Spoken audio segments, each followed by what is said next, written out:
Kugan Cassius here with Audley Harrison at Repton ABC. Audley, huge fight July 9th where Tyson Fury takes on Vladimir Klitschko in the rematch. First of all, did you believe that he would do what he did in Germany last year? I think with the fight, I don't think anybody thought that he would pull it off, Tyson Fury, but he did. He had the confidence and the swagger to pull it off. So, a lot of people have given him criticism, but nobody can really take it away from him doing something that nobody else has been able to do for 10 years. Absolutely. For him to go into more or less Klitschko's backyard, him being the super champion at the time and dethroning him, it's no small feat. No, he went, like I said, he had that self-belief, he had the confidence, and he had a game plan. He used the feint, basically the jab and the feint, which is like old school fundamentals, very good. Klitschko didn't know what to do, and that was really what won him the fight. He had the feint and he had the movement, and that really Klitschko couldn't trigger, because every time you do a feint, you get the guy off the line.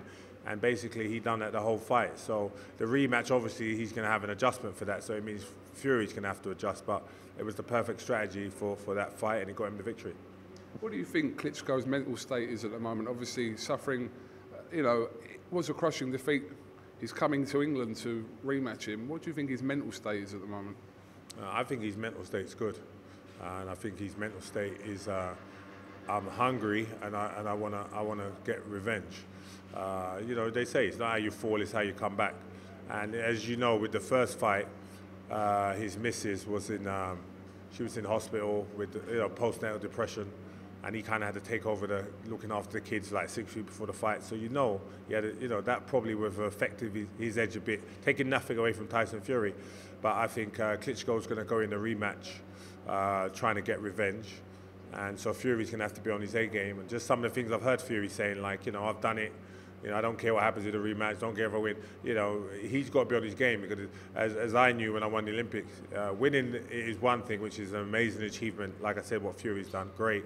But staying there is 10 times harder. So now everybody's gunning from him. He's going to have to work 10 times as hard just to stay there.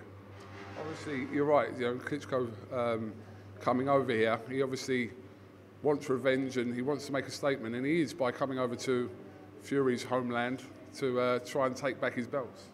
Yeah, he's coming here, and he's obviously there was a rematch clause, but the fact that he's coming here, Klitschko don't need the money, so he's not coming here for money.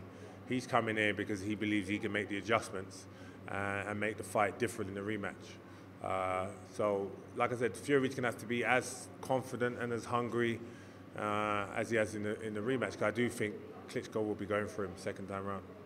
So if you're going to make a bold prediction, would you say that it's 2-0 to Fury, or does Klitschko get his revenge? All I'd say, that's down to Fury. I heard an interview of Tyson Fury recently, and he said, he didn't care about the rematch. He'd won the world title, which is what he wanted, which is what he had achieved. So anything after that is a bonus. So, if he's got that mindset, then obviously Klitschko's gonna come back and get revenge. But if Tyson Fury has that same desire and motivation and hunger that he had, that got him that belt and that confidence, then Tyson can, in his hometown, can definitely hold back the charge of Vladimir, because he's done it once before. So if you do think once before, obviously I was a rematch king. Every rematch I lost, from Alexei Lesin to Danny Williams to Michael Sprott and Martin Rogan, I always turned over my rematches. But normally when you beat a guy first time, second time should be easier. Just finally, Audley, obviously we saw Anthony Joshua a while ago claim the IBF crown with his win over Charles Martin. You were there ringside. Is that a fight for the future? Is that the biggest fight possible between Fury and Joshua? Yeah, I mean, just in terms of the belts on the line, that would be a big fight. But obviously, if them two fight at the end of the year, that's a big fight. If Deontay Wilder's in the mix, being the other champion, that's a big fight. And obviously David Haye in the mix, that's a big fight. I think those those three, because they've got, let's be honest, those three have the belts. And so if you've done any kind of unification right now with a Fury, with Joshua, or with Deontay Wilder, I think those three in the mix. If Vladimir Klitschko, if they get rid of him out the way in the rematch, then those three fighting, at the end of the year would be, I said, like, this boxing, this heavyweight division is so exciting right now. And you could imagine if we get these big unifications at the end of the year, boxing's in a great position. You're definitely retired. Yeah, I'm done. There's nothing left. Superman left the building. Some people might think Superman left the building a long time ago, but Superman definitely left the building now, and yeah, there's nothing left. I had nothing left. I mean, I was injuries all over the place.